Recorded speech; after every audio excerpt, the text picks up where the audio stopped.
Good morning, guys. So, one of the one of our activity or one of the goal in this course EE 121 or Basic Electronics is to demonstrate and stimulate the basic function of inverter and its application. So the materials needed. So here I have a power supply IC. Its code is 74LSO4. Then one piece breadboard, as you can see. Then AWG number 22 wires. Then resistors, 2 kilowatts. 2 kilo ohms, yes, resistors, and 5 pieces LEDs. So as you can see, we have a basically the inverter is one of the simplest digital logic gates in basic electronics. So as you can see, there is schematic diagram for it and a simple explanation of the inverter. So first, uh, we're gonna put the switch, this one. So we're gonna put it here.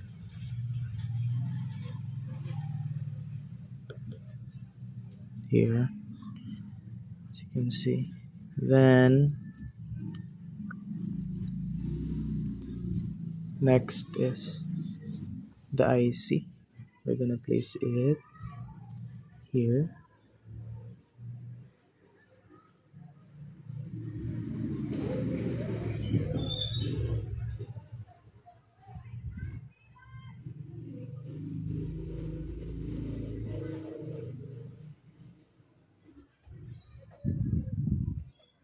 Here.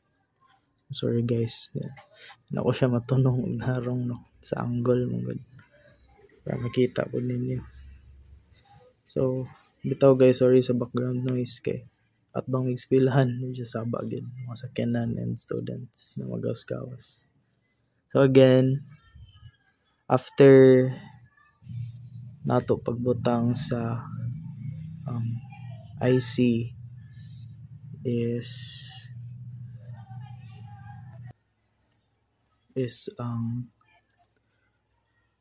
resistor, LED. So si shorter leg is a negative, motong i-place sa negative here. Kining 5 pieces na LEDs.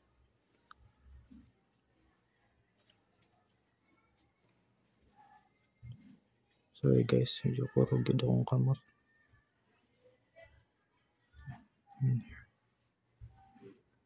Para di kayo tanaw.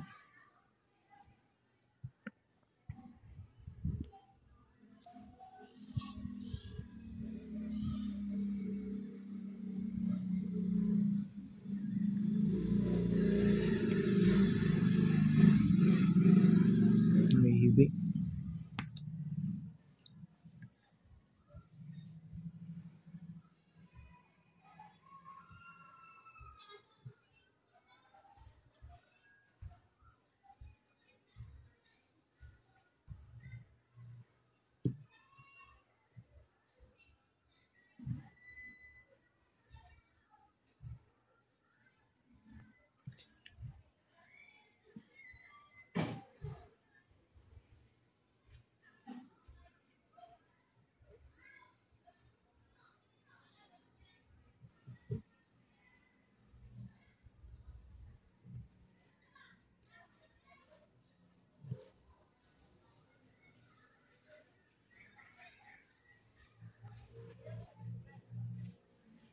Sorry nil.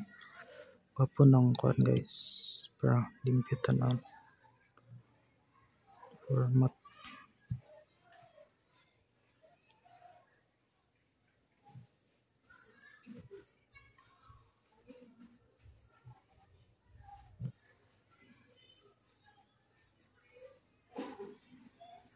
Then after ni guys is tang nato si resistor place ato daan no para mag-connect nito sa wires is easy na lang naka-place siya daan. So kakolom ra gyapon sa LED guys atong pag-place.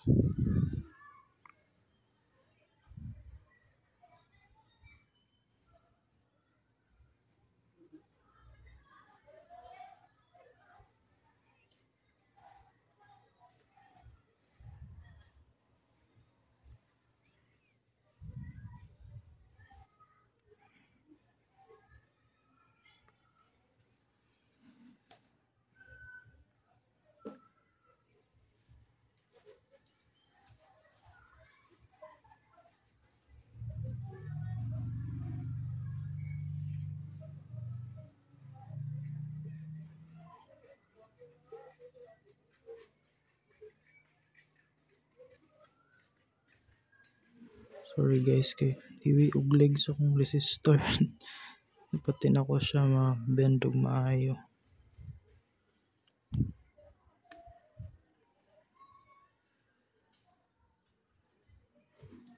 Pero sa ani tiwi ATL.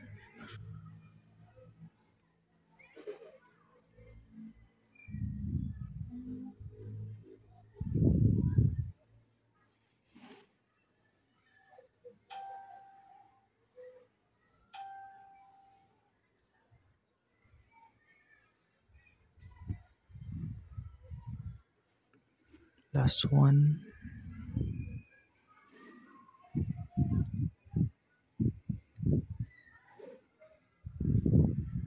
Okay. So, start na tag connecting guys. Connect sa wires. So, first kay si input. Ito to si switch. Input. May ubo dire. Tagas. Mita na. Tagas. Shish. So, si input.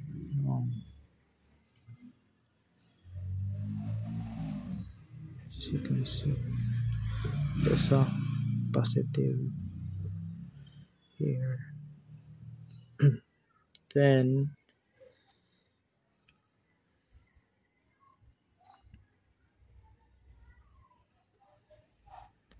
as we can see here in this figure 1-1, line 1, L1, LED 1, L2, L3, L4, L5. So, here are the inverters na atong i-follow na diagram. So, sa L1, since there's no inverter on it, so, diretso ni siya. Butang ta sa output sa switch, then diretso siya sa LED 1, I mean sa resistor, align sa resistor.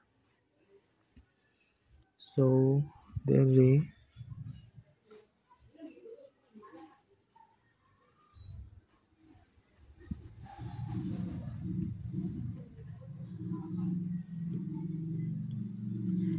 ditso dili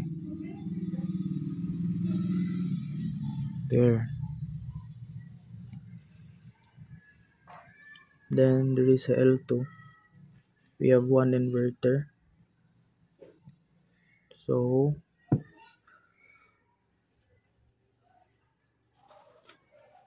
connect the first here sa output. Align lang din na. Then, padulong ta ni here ni number 1 kini. Kung asa ta sulod, inverter 1 kay number 1.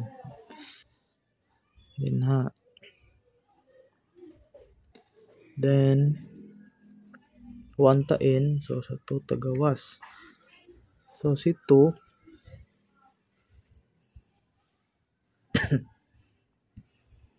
here si 2 kining box 2 dinhi diretso din siya sa resistor to. There is a LED to. Okay.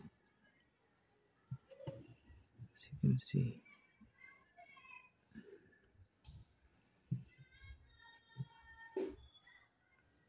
So next kay inapunta ni 3. As you can see no, si 3 is na duha kabuok inverter. So itong style na is, technique. So again, output.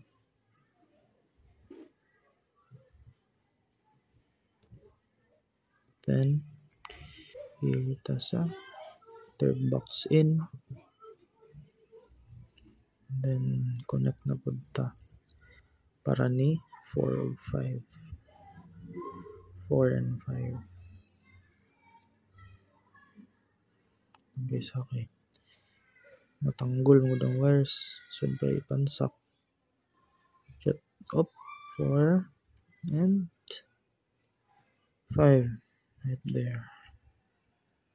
Right there. Then, next is, then, si 6 is directly na din siya going sa resistor 3. LED 3. So, humana ang line 3. Approaching na ta sa line 4.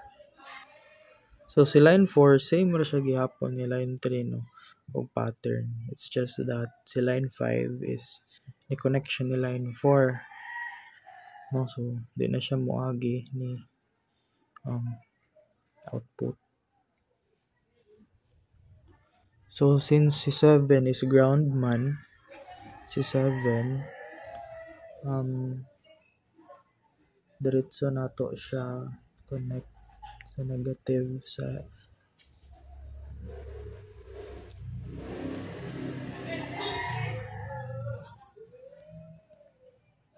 sorry sa saba guys, tinggawas mo doon sa estudyante. So si 7 connect na to sa negative up right there. Klaro ra guys, no? Tinaw naman. Then diri na ta sa upper diagram. So as you can see, same gyapon siya no na going right. So here 9 ta mo start. So diri ka 9. So ka 9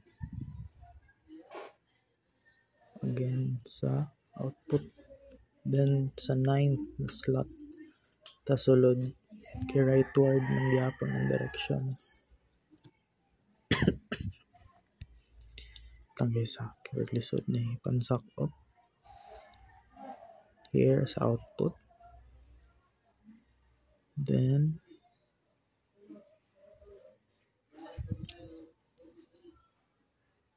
ito guys, kay dili lang to idikit kay murag sikit na kayo. There is a 9 right there. 9. Then C 11 mo connect ka 8.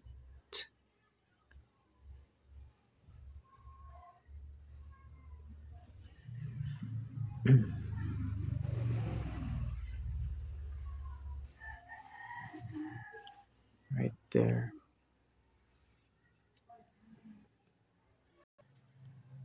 Then si 10 maoy directly going ni resistor 4 ni LED or ni LED 4. Ito ni pansak up.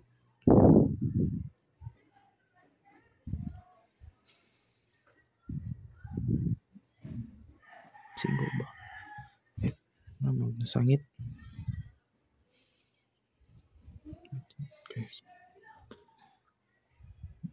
Nahiwi.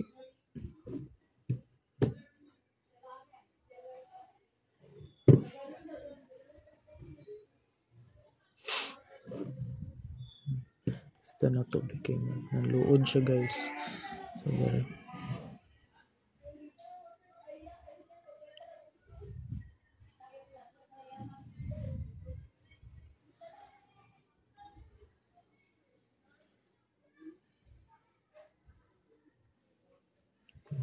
Directly siya ni here, R4.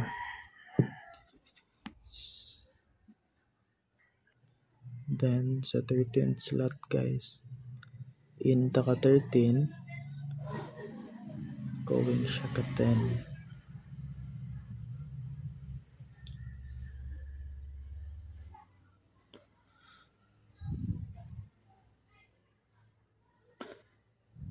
Okay ay 13 saka 10. Ito ba? So dere guys, linya siya na 10. No. Ang hiwit naman yung wires eh. Tara. Linya siya ni 10. Then si 12 mo ay directly going ni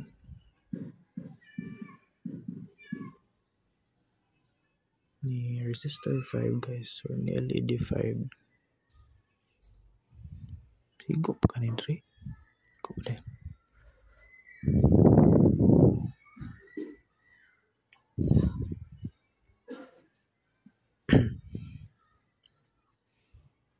Going directly ni resistor 5 or ni LED 5.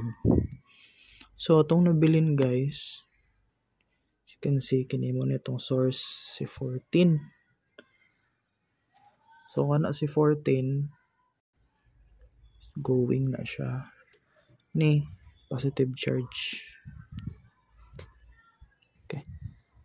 Up. La. Sibuk.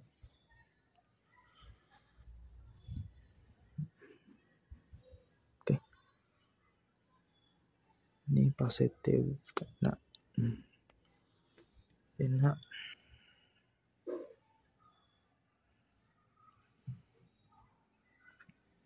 Ano, libog na tanaw ng wires guys no. Tapok naman gud. Daghan kayo. Then, muna naman ta ni 14. So since need the connecting wires there para mo flow. Sumpay ba? Positive, negative. Lastly, kini.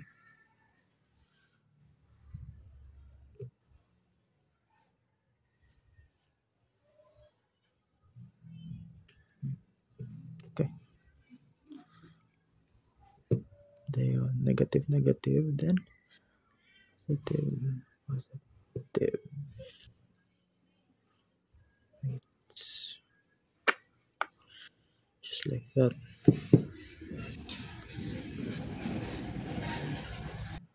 Pansak na nato sa battery guys. Positive si red, negative si black. Low, wow. Pasko na gid. So as you can see guys, klaro siya no na si LED 2 and si LED 5 ang nag-on. Dayon si L1, L3, L4 kay maoy off. Okay, diri si explain di ba, if on siya ang input, if off si input, on si output. So like mag opposite siya, may function inverter. So diri sa L1, so off pa na siya. Then on. Then diri kay ma-off, kay ma-opposite man ni siya. Diba supposedly on pero ma-off siya kay duha man ka inverter. So off on, off off, on sa L5.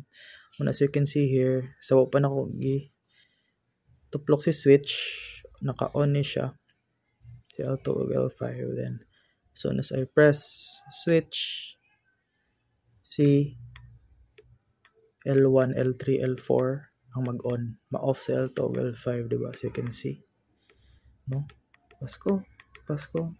Pasko naman muli. Charot. So guys, okay na atong activity. So to answer the questions, kini sa 2. So 2 and 3. So as explain ako ganiya, if logic 0 meaning if off, si L1 is off, L2 is on, off, off, on. If naka-on, logic 1, if naka-on, so opposite, no? Naka-on sa L1, naka-off sa L2, on sa L3, on sa L4, and off sa L5. So that's all, guys. Thank you. Thanks for watching.